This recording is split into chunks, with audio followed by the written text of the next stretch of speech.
Hello movie lovers, ఎలా ఉన్నారు? ఇప్పుడైతే నేను ఒక మంచి సినిమాతో మేము ముందుకు వచ్చేసాను. అదే రీసెంట్గా మన తెలుగులో రిలీజ్ అయినటువంటి గామి అనే మూవీ.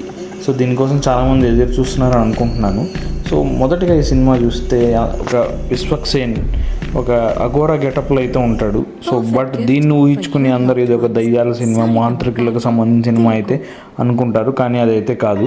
సో ఈ సినిమాలో విశ్వక్సేన్ యాక్టింగ్ నెక్స్ట్ లెవెల్ అని చెప్పొచ్చు. తన కెరీర్లోనే బెస్ట్ మూవీ అని మనం చెప్పొచ్చు గామి. సో అసలు కథలోకి వెళ్తే హీరో విశ్వక్సేన్ అఘోరాలతో కాశీలో ఉంటాడు.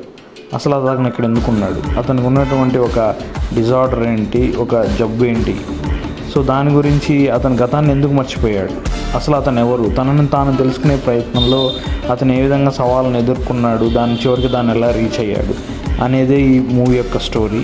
సో దీంట్లో ఉన్నటువంటి విజువల్ ఎఫెక్ట్స్ కానీ టెక్నికల్గా ఈ సినిమా చాలా బాగుంది. So visual effects and background music కానీ చాలా బాగుంది. అండ్ అతను స్టోరీలో ఉన్నప్పుడు, తను పడుకున్నప్పుడు కానీ కళల్లో కానీ ఇద్దరు వ్యక్తులు అయితే కళ్ళలోకి వస్తుంటారు, ఒక చిన్న పాప, ఒక యంగ్ పర్సన్. సో వీళ్ళిద్దరు అసలు ఎవరు, అతనికి ఎందుకు కనబడుతున్నారు, వాళ్ళకి ఇతనికి ఉన్న రిలేషన్ ఏంటి, సో అది తెలుసుకునే ప్రయత్నం కూడా ఈ మూవీలో ఒక పార్ట్గా ఉంటుంది. సో చివరికి తెలుసుకునేటప్పుడు అతను సాయం చేసిన వాళ్ళు ఎవరు, అదే హీరోయిన్.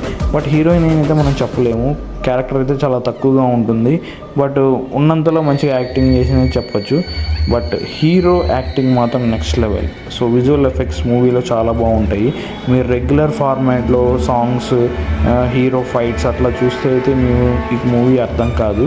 సో మీరు ఒక మంచి సినిమాని చూడాలి, లేదా ఒక మంచి థ్రిల్ ఉన్న సినిమా చూడాలి, ఎక్సైటింగ్ మూవీ చూడాలి, ఒక మంచి స్టోరీ ఉన్న సినిమా, ఫీల్ ఉన్న సినిమాని చూడాలంటే ఈ సినిమా అయితే మీరు చూడండి. సో దీంట్లో ఎమోషన్స్ కూడా చాలా హై రేంజ్లో ఉంటాయి.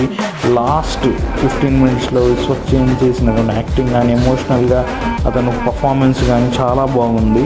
బట్ రెగ్యులర్ ఫార్మాట్లో మీరు కనుక దీన్ని చూస్తే మీకైతే అంతగా నచ్చకపోవచ్చు, నాకైతే పర్లేదని చెప్పొచ్చు. దీన్ని అబోవ్ యావరేజ్గా అయితే నేను చెప్తాను. సో మీరు కనుక ఈ వీకెండ్ ఖాళీగా ఉండి ఒక మంచి మూవీ ఎంజాయ్ చేయాలనుకుంటే ఈ సినిమాని సజెస్ట్ చేస్తాను నేను. ఇందుకోసం మీకు కనుక నచ్చినట్టు నా ఛానల్ సబ్స్క్రైబ్ చేసుకోండి. Thank you very much.